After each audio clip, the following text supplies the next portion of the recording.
E aí, com mais uma pausa para o café, mais uma pergunta que fica sem resposta muitas vezes. Para desenhar, eu preciso ter dom?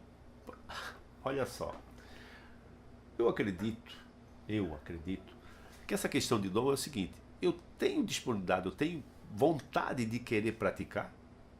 Isso é interessante para mim? É a mesma pergunta.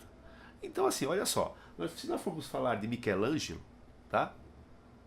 Ele tinha um dom, talvez dom para gênio, né?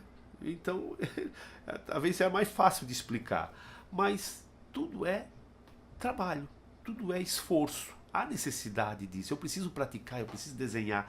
E para ilustrar essa história, essa pergunta, eu lembro que, bem no início, quando meu ateliê, quando eu começo a formar a minha equipe, eu sempre fui atrás de jovens já talentosos. Então, ele fazia um teste, ficava uma semana, e eu ia avaliando se ele tinha aptidão para o desenho.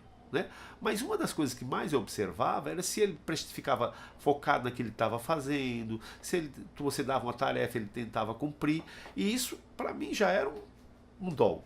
A questão do desenho era só uma questão de time, que eu também precisava ensinar. Também vieram pessoas que já com talento. Esse para mim eu tinha mais dificuldade, porque também vinha com os vícios de onde vinha, que aí para você tirar, para ensinar ficava mais difícil. Agora, o que marcou para mim foi um jovem chamado Amarildo Pereira. Eu lembro dele assim, que assim, ele queria desenhar.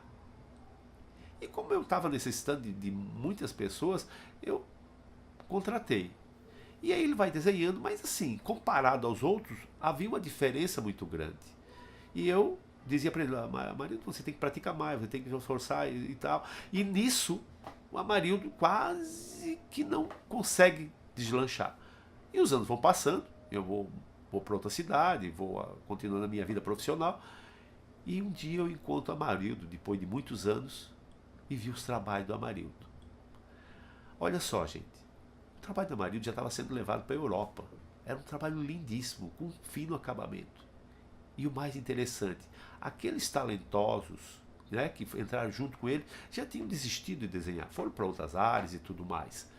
E o Amarildo ainda hoje vive de desenho.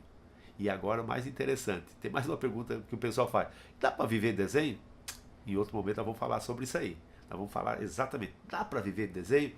E essa é uma pergunta que não deve calar, porque já se você está entrando por essa área, quer saber se eu vou ter retorno desse meu esforço. Aliás, a gente tem esforço, tem retorno de todos os nossos esforços. Mas, como eu falei, uma pausa para o café. E depois a gente vai falar sobre isso, mas agora é a hora de voltar a trabalhar, tá ok?